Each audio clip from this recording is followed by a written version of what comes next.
Dara, tu peux commencer. Bonsoir chers parents, bonsoir chers camarades. Je me nomme Ribeb le Doucerache et Madame Dara. Chers parents, en ce jour, le code de dimanche, je vais vous faire le récit de 1 Timothée, chapitre 6. Bonne écoute, je vous remercie.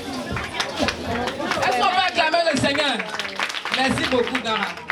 1 Timothée 6, verset 1. Que tous ceux qui sont sous le joug de la servitude regardent leur maître comme digne de tout honneur, afin que le nom de Dieu et la doctrine ne soient pas blasphémés.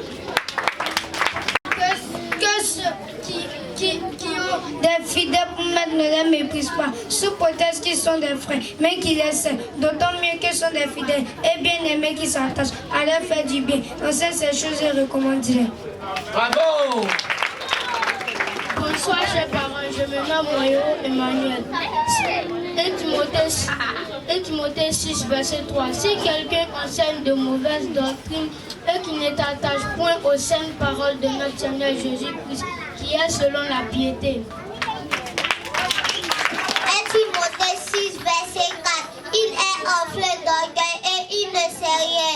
Et il a la maladie des questions oiseuses et des disputes de mots d'où naissent l'envie, des calomnies, des querelles et des mauvais soupçons. 1 Timothée 6, verset 5.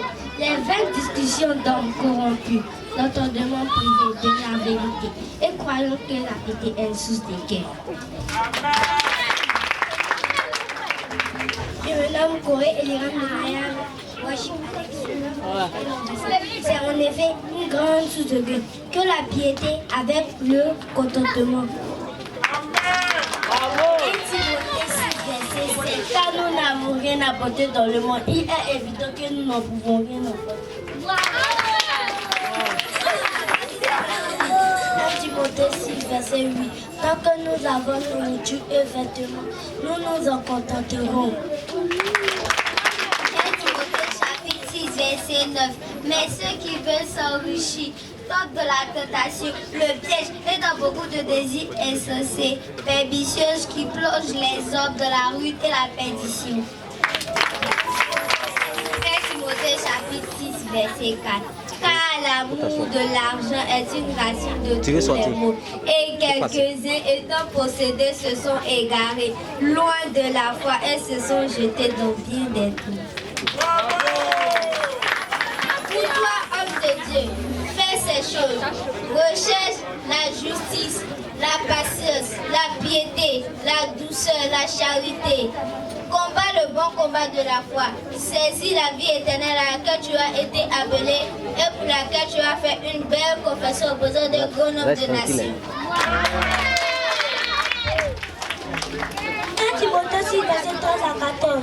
Je te recommande devant Dieu, qui donne la vie à toutes choses, devant Jésus-Christ, qui fit une belle confession, devant Ponce Pilate de garder le commandement et de vivre sans tâche, sans repos jusqu'à l'apparition de notre Seigneur Jésus-Christ. Amen. 1 Timothée 6, verset 15 à 16. Qui manifesterait en son temps le bienheureux de ce souverain, le roi de rois, qui se possède l'immortalité, qui habite une lumière inaccessible, que nul homme n'a vu ne peut voir, à qui appartient l'honneur et la puissance éternelle. Amen.